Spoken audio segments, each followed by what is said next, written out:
En 2025, deux chiffres contradictoires ont frappé le Sahel de plein fouet. Une consommation électrique stagnante face à une ambition nucléaire annoncée comme révolutionnaire. Tandis que des millions d'habitants vivent encore essuyés dans l'obscurité, l'accord signé avec la Russie promet soudain une transformation d'échelle nationale, presque disproportionnée pour une région où l'électricité relève encore du privilège. Mais que signifie réellement cette promesse pour les populations et surtout pour la trajectoire que défend Ibrahim Traoré dans un moment aussi décisif? L'avenir semble suspendu entre une percée historique et un pari chargé d'incertitudes. L'accord nucléaire signé en 2000 porte la promesse d'un renversement profond, transformer un Sahel longtemps dépendant en une région capable de produire, gérer et sécuriser sa propre énergie.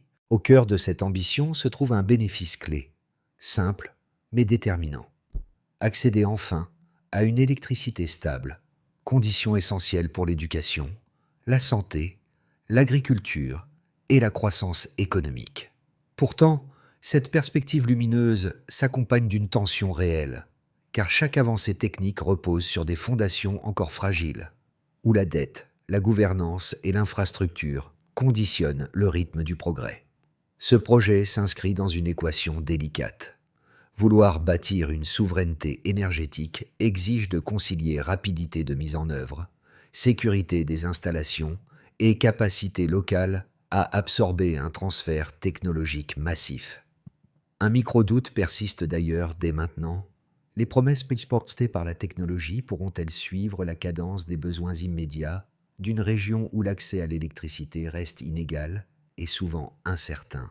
Dans cette tension se jouent les véritables enjeux des mois et années à venir. La première révélation majeure apparaît dès les mois qui suivent la signature. Des équipes scientifiques russes et locales ont posé les fondations du site nucléaire en moins d'un an, un rythme inhabituel pour une région habituée aux délais interminables. Ce progrès rapide, soutenu par un budget initial stabilisé, indique qu'un seuil technique vient d'être franchi, ouvrant une fenêtre de transformation rarement observée au Sahel. Cette avancée, même partielle, redéfinit la dynamique d'un territoire longtemps dépendant de sources d'énergie importées et souvent instables. Sous l'impulsion d'Ibrahim Traoré, l'accord de 2025 n'apparaît plus seulement comme un geste politique, mais comme le point d'entrée d'un projet global visant à bâtir une autonomie énergétique durable. Très tôt, les premiers groupes d'ingénieurs africains ont été envoyés dans les universités russes pour se former aux sciences nucléaires, posant les bases d'une future génération de spécialistes capables de gérer des infrastructures à haute technologie. Pourtant, l'enthousiasme initial s'accompagne d'une série de contraintes profondes. Le Sahel ne dispose pas encore d'un réseau électrique suffisamment dense pour absorber l'énergie qui pourrait être produite par une centrale, et la sécurité des sites devient rapidement un sujet de préoccupation. Les infrastructures essentielles manquent, notamment dans les zones rurales où les hôpitaux, écoles et réseaux de distribution fonctionnent encore de manière irrégulière. Cette rupture entre ambition technologique et réalité quotidienne crée un écart que le projet devra impérativement réduire. En parallèle, l'arrivée d'experts étrangers et l'installation d'équipements de pointe modifient le paysage politique et économique. Le projet devient un symbole, celui d'un pays cherchant à sortir de l'ombre pour affirmer une souveraineté longtemps entravée. Mais cette souveraineté, même naissante, exige une stabilité institutionnelle que les tensions internes mettent parfois à mal. La question qui se dessinait déjà au départ ressurgit ici avec plus d'intensité. Le Sahel pourra-t-il transformer une ambition nucléaire élevée en un progrès concret accessible aux populations? Au sein de cette transformation naissante, plusieurs figures locales émergent comme des relais essentiels entre l'ambition politique et la réalité opérationnelle. Parmi elles se trouvent de jeunes ingénieurs formés dans des universités étrangères, revenus au pays avec l'objectif explicite d'adapter une technologie exigeante à un environnement encore instable. Leur rôle devient crucial. Ils traduisent la complexité des systèmes nucléaires en pratiques concrètes capables d'être intégrées dans les infrastructures existantes. Un premier cas illustre parfaitement cette transition. À proximité du futur site, une petite école secondaire a commencé à recevoir une alimentation électrique plus régulière grâce à des installations temporaires mises en place pour soutenir les équipes techniques. Les enseignants y constatent une amélioration nette du temps de travail disponible, un changement minime en apparence, mais révélateur de l'impact progressif du projet sur la vie quotidienne. Un second cas provient d'un centre de santé local. Grâce à l'arrivée de matériel de diagnostic alimenté de manière plus stable, les équipes médicales rapportent une meilleure continuité de service, bien que l'approvisionnement reste encore fragile. Ces changements microscopiques, disséminés dans les zones proches du chantier, préfigurent l'effet domino attendu si la centrale parvient un jour à fournir de l'énergie en continu. Pourtant, chaque avancée s'accompagne d'un obstacle technique ou logistique. Le transport du matériel lourd reste complexe, les routes n'étant pas toujours adaptées, et la coordination entre experts étrangers et autorités locales exige une précision qui se heurte parfois aux limites institutionnelles. Ces premiers jalons, bien qu'encourageants, montrent que la réussite du projet dépendra autant de la technologie que de la capacité des acteurs locaux à absorber son rythme.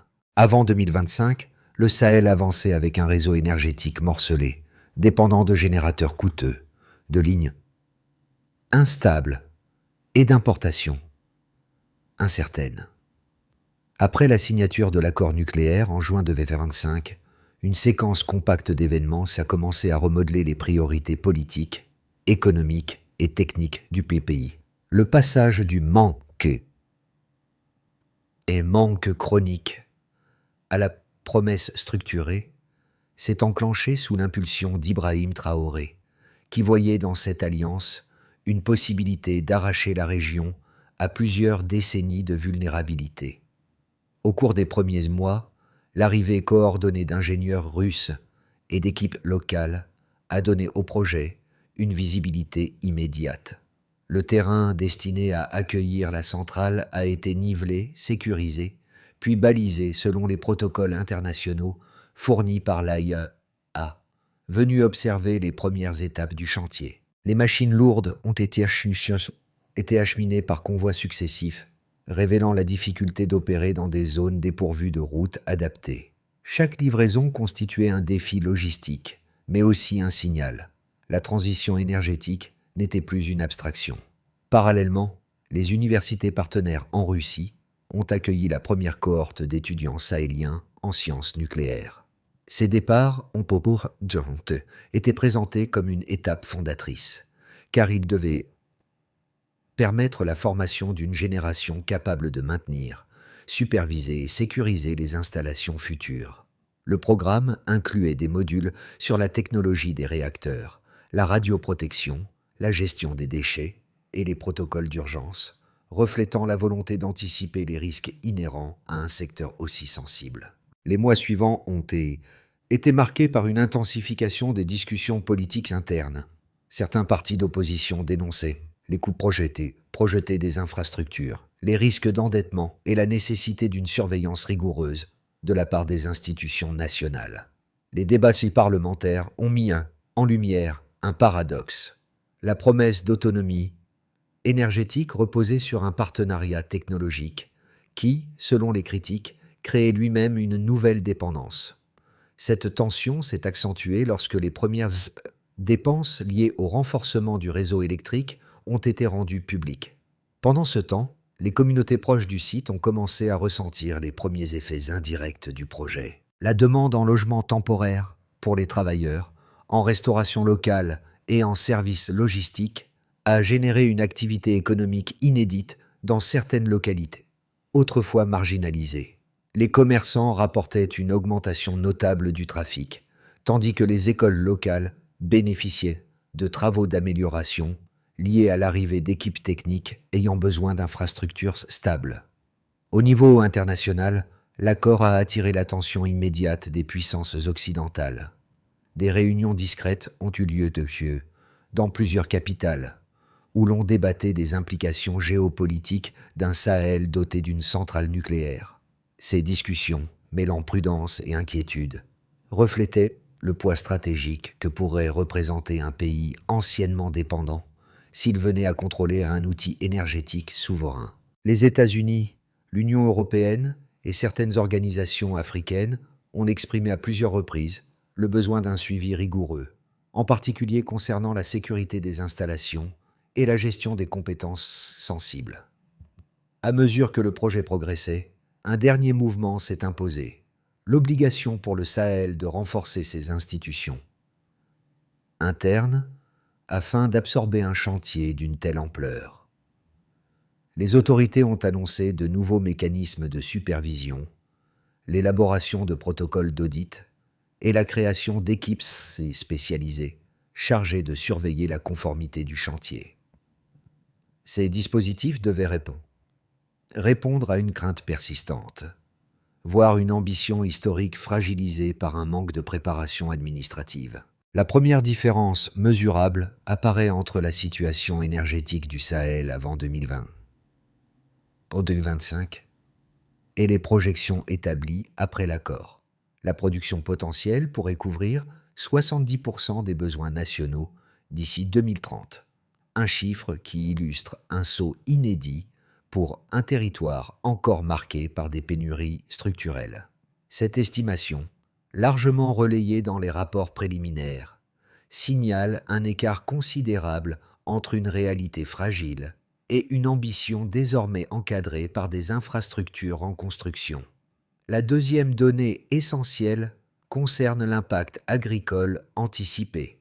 Selon les premières expérimentations menées à proximité des installations, certaines plantations ont enregistré une hausse de rendement de 25% grâce à l'usage de techniques nucléaires d'irradiation contrôlée, méthode utilisée pour stimuler la résistance des cultures. Ce pourcentage, bien qu'obtenu sur un échantillon limité, sert aujourd'hui de référence pour mesurer l'effet potentiel des futures applications nucléaires sur l'agriculture régionale. La troisième donnée chiffrée provient des installations médicales pilotes. Dans plusieurs centres, l'introduction de radioisotopes pour le diagnostic précoce a permis une amélioration de 30% des capacités de dépistage, chiffre encore en phase de vérification, mais considéré comme significatif par les équipes médicales. Cette progression reflète la manière dont une technologie importée, correctement intégrée, peut transformer un secteur longtemps sous-équipé. Au-delà de ces trois mesures, d'autres indicateurs qualitatifs décrivent un paysage en transition.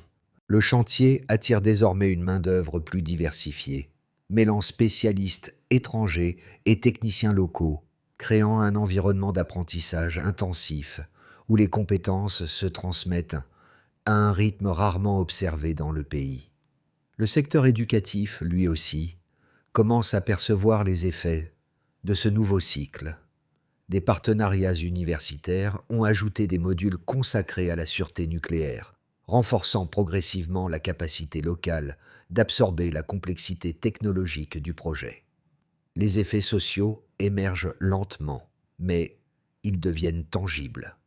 Dans certaines zones rurales proches du site, l'accès plus régulier à l'électricité modifie des aspects essentiels du quotidien.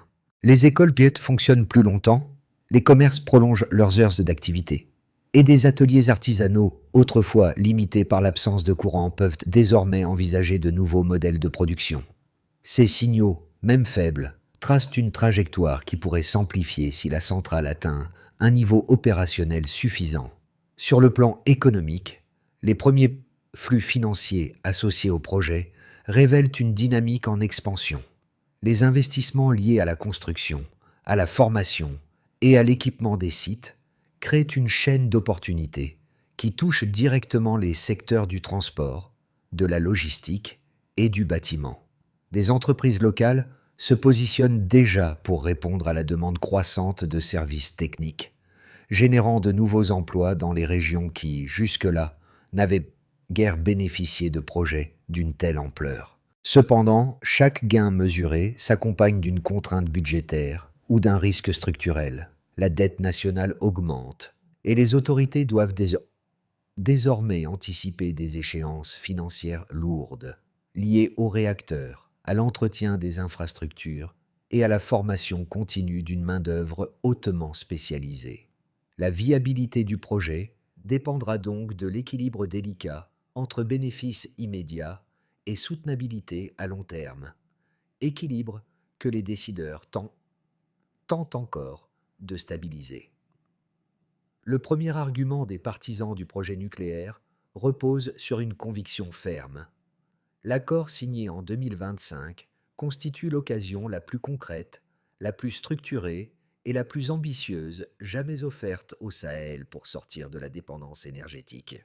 Pour eux, la capacité future de couvrir 70% des besoins nationaux, l'augmentation de 25% des rendements agricoles observés près des premières installations et l'amélioration de 30% du dépistage médical démontrent déjà que la technologie nucléaire peut devenir le moteur d'une transformation durable. Ils soutiennent que cette initiative incarne une coopération sud-sud où la région, longtemps marginalisée dans les chaînes d'approvisionnement mondiales, prend enfin place dans un domaine technologique réservé jusque-là aux puissances établies. Selon cette vision, l'accès à une énergie stable pourrait relancer l'industrie, consolider les infrastructures publiques et attirer des investissements internationaux qui renforceraient l'économie pour plusieurs décennies. Le second argument, porté par les critiques, met l'accent sur les risques structurels. Le coût élevé des réacteurs, l'endettement croissant, les fragilités institutionnelles et l'instabilité politique constituent, selon eux, des menaces sérieuses. Ils soulignent que 45% de la population exprimait encore en 2027 des doutes sur la sécurité du projet et que les tensions internes peuvent fragiliser un programme nécessitant une discipline administrative et technique extrêmement stricte. Les opposants insistent également sur la dépendance vis-à-vis d'une technologie exigeante, qui pourrait exposer le pays à des vulnérabilités si les compétences locales ne progressent pas assez vite ou si les infrastructures de sécurité ne parviennent pas à suivre. La réponse aux deux positions se trouve dans les données déjà observables. Le projet produit des bénéfices réels, visibles dans l'agriculture, la santé et l'accès local à l'électricité. Mais ces gains restent fragiles et dépendants d'un ensemble de conditions structurelles encore incomplètes. La trajectoire actuelle montre qu'aucune des deux visions n'est totalement fausse. L'initiative ouvre une opportunité rare, mais elle impose des exigences institutionnelles, financières et sécuritaires dont la résolution déterminera la solidité de tout l'édifice. Virage brutal en silence. Au milieu de l'avancement du projet, un tournant discret mais décisif apparaît. L'arrivée simultanée d'experts russes supplémentaires et l'activation des premiers dispositifs de sécurité avancés sur le site nucléaire. Cette étape, passée presque inaperçue pour le public, marque pourtant un changement majeur dans la nature du chantier, car elle transforme un projet d'infrastructure en un système stratégique nécessitant coordination institutionnelle stricte. Dans ce moment charnière, Ibrahim Traoré se retrouve face à une équation complexe: rassurer une population encore divisée, tout en consolidant une coopération technique d'une précision extrême. Les discussions internes montrent clairement que la stabilité du projet dépend maintenant moins des machines que de la capacité du pays à absorber un niveau de complexité inédit. Les équipes locales, exposées à des technologies jusqu'alors hors de portée, doivent assimiler des protocoles de sûreté exigeants, tandis que les observateurs internationaux intensifient leur surveillance pour évaluer la conformité du développement. Dans cette zone intermédiaire, où les risques deviennent plus visibles que les bénéfices immédiats, se joue le véritable équilibre entre ambition et prudence. Les premiers effets concrets du projet nucléaire commencent à se manifester de manière contrastée selon les secteurs, révélant un paysage où progrès et fragilité avancent côte à côte. Cette phase rend visibles les impacts différenciés sur les populations, les institutions, les dynamiques sociales et l'équilibre géopolitique, tout en plaçant Ibrahim Traoré au centre d'un ensemble de conséquences qu'il doit désormais gérer avec précision. À propos du niveau étatique, les autorités constatent une amélioration de la capacité administrative dans la gestion des projets techniques, grâce à l'arrivée de protocoles internationaux et de mécanismes de supervision imposés par les partenaires étrangers. Des équipes spécialisées ont été créées pour contrôler la sûreté nucléaire, renforçant un appareil institutionnel jusque-là limité. Ce renforcement apporte un gain tangible, une meilleure coordination interministérielle, indispensable pour un projet aussi vaste. Toutefois, la pression budgétaire augmente en parallèle, car la dette liée aux infrastructures nécessite des arbitrages difficiles. Les dépenses publiques commencent à glisser vers le secteur énergétique, au risque de réduire les marges pour les programmes sociaux. À propos des entreprises et de l'économie, pour les entreprises locales, l'effet est immédiat.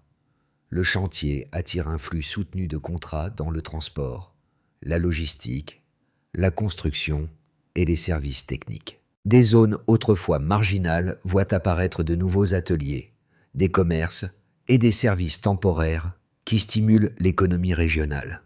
Les activités liées à la maintenance, à l'approvisionnement et au support des équipes techniques étrangères créent des pôles d'emploi inattendus. Cependant, les entreprises plus petites rencontrent des difficultés à suivre le rythme technologique, faute de compétences adaptées ou d'accès à des financements suffisants. La dynamique est donc double, croissance réelle, mais inégale. À propos de la population, dans les communautés proches de la centrale, l'amélioration de l'accès à l'électricité change progressivement la vie quotidienne.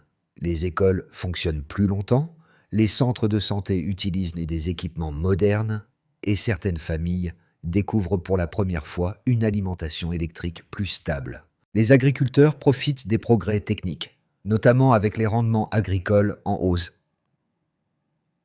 de 25% dans certaines zones pilotes. Pourtant, un fossé subsiste entre les régions. Les zones éloignées ne voient qu'un changement limité, alimentant des doutes persistants sur la capacité du projet à bénéficier à l'ensemble de la population. Les enquêtes de 2027, montrant 45% de scepticisme, résonnent encore fortement. À propos du contexte régional et international, à l'échelle régionale, le projet modifie les équilibres. Les puissances occidentales les suivent en coup d'œil de près. La montée en puissance du Sahel, craignant qu'un acteur longtemps dépendant devienne un pôle énergétique stratégique. Les visites de l'AIEI mettent en tête en lumière les avancées et les lacunes, créant une pression diplomatique continue. Sur le continent africain, plusieurs pays observent attentivement l'expérience sahélienne, envisageant de suivre une voie similaire. Ce nouvel intérêt renforce symboliquement la position du pays, mais accroît aussi les enjeux géopolitiques. Le moindre retard ou incident pourrait être interprété comme une fragilité systémique. Les 6 à 12 prochains mois constituent une fenêtre décisive où 3 trajectoires possibles se dessinent pour le projet nucléaire, chacune révélant une configuration différente d'équilibre politique, financier et technique. Ces scénarios, du plus ambitieux au plus fragile, traduisent l'incertitude profonde qui accompagne une transformation de cette ampleur. Dans une perspective optimiste, dans la configuration la plus favorable, les travaux de la centrale se poursuivent sans interruption majeure, portés par un financement sécurisé et un appui constant des partenaires internationaux. Les infrastructures essentielles se stabilisent, tandis que les équipes locales renforcent leurs compétences grâce aux formations déjà engagées. Ce scénario suppose une coordination institutionnelle solide, des audits réguliers conformes aux normes de l'AIOA et une gestion rigoureuse de la dette.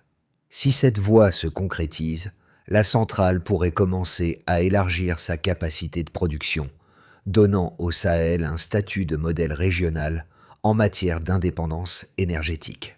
Dans une perspective réaliste, la trajectoire intermédiaire, jugée la plus probable par plusieurs observateurs, voit le projet avancer, mais au prix de retards techniques et de tensions politiques croissantes. La dette alourdie, les infrastructures inégales et les contestations sociales alimentent un climat de méfiance. Les zones rurales, bénéficiant tardivement des améliorations, peuvent exprimer des frustrations qui compliquent la mise en œuvre du projet. Dans ce cadre, la centrale devient opérationnelle, mais avec une pression politique importante concernant la distribution de l'énergie et la gestion des coûts. Bien que techniquement viable, ce scénario reste instable. Dans une perspective plus fragile, le scénario le plus délicat apparaît si les financements se resserrent, si des erreurs de gestion surviennent ou si la sécurité des infrastructures est compromise. Les retards pourraient alors devenir massifs, provoquant un effet domino sur l'économie nationale. L'endettement augmenterait dangereusement, les tensions internes s'amplifieraient et la légitimité du projet serait remise en question. Dans ce contexte, la centrale pourrait passer du symbole d'un avenir souverain à celui d'une opportunité mal exploitée. Les répercussions du projet nucléaire ne se limitent pas aux institutions ou aux chiffres. Elles touchent directement les individus, chacun selon sa position dans la société sahélienne. Pour de nombreux enseignants, l'accès plus stable à l'électricité transforme la manière d'organiser les cours, prolongeant les heures de travail et permettant l'usage d'outils pédagogiques jusqu'ici inaccessibles. Les élèves découvrent des environnements scolaires plus réguliers, où la lumière et l'énergie deviennent des ressources normales plutôt qu'exceptionnelles. Dans le domaine de la santé, les équipes médicales profitent d'équipements qui fonctionnent avec davantage de constance. Les diagnostics réalisés grâce aux radioisotopes améliorent l'efficacité des consultations, tandis que les hôpitaux voient leur charge de travail évoluer selon la disponibilité nouvelle de matériel spécialisé. Cette amélioration reste toutefois inégale, car toutes les régions ne bénéficient pas encore de la même continuité énergétique. Les travailleurs indépendants et les petits commerçants connaissent eux aussi un changement progressif. Une alimentation électrique plus régulière ouvre la possibilité d'étendre les horaires d'activité, d'améliorer la conservation des produits ou d'introduire des machines légères dans les ateliers. Ces avancées modestes mais réelles modifient la perception du futur économique dans certaines localités. Pour les communautés rurales, l'impact demeure variable. Certaines zones proches du chantier observent une transformation visible, tandis que d'autres continuent de faire face à un accès irrégulier et à des infrastructures limitées. Ce contraste alimente des interrogations légitimes. La promesse énergétique atteindra-t-elle l'ensemble du territoire ou seulement des poches privilégiées? Deux pistes simples émergent pour les citoyens. S'informer régulièrement sur l'avancement réel du projet et participer aux consultations locales, afin d'exprimer des besoins concrets et de renforcer la cohérence entre décisions techniques et attentes quotidiennes. Pour consolider le projet nucléaire au cours des prochaines années, une feuille de route structurée devient indispensable. D'autant plus que Ibrahim Traoré doit désormais articuler ambition et gestion rigoureuse. La première étape consiste à stabiliser le financement grâce à des partenariats internationaux clairement définis. Les institutions financières mondiales doivent être sollicitées dans un calendrier précis, avec des engagements mesurables concernant la soutenabilité de la dette. Chaque accord doit inclure des clauses de transparence permettant un suivi trimestriel des flux budgétaires. La deuxième étape repose sur le renforcement de la gouvernance interne. Les ministères sont concernés, énergie, finances, sécurité et enseignement supérieur, doivent coordonner leurs actions via un comité permanent, chargé de superviser la conformité aux normes de l'AIEA. Ce mécanisme permettrait de détecter rapidement toute déviation administrative ou technique. Les performances doivent être évaluées chaque semestre à travers des indicateurs clairs: progression du chantier, respect des audits, amélioration des capacités locales. La troisième étape vise à pérenniser la formation. Le pays doit créer des centres spécialisés capables d'assurer la montée en compétences continue des ingénieurs, techniciens et responsables de sûreté nucléaire. Les programmes doivent s'appuyer sur les partenariats déjà établis, incluant des échanges réguliers avec les universités russes et des Russes. Le succès de cette étape se mesure par le nombre de spécialistes certifiés et leur intégration progressive dans les équipes opérationnelles. La quatrième étape concerne la sécurité des installations. Il s'agit de mettre en place des protocoles stricts contre les attaques, sabotages ou incidents techniques. Les actions doivent être menées immédiatement avec une réévaluation annuelle des risques et l'adaptation des dispositifs de protection selon les recommandations internationales. Dans l'ensemble, cette feuille de route nécessite une synchronisation étroite entre acteurs locaux et partenaires étrangers, sans laquelle l'ambition énergétique resterait incomplète.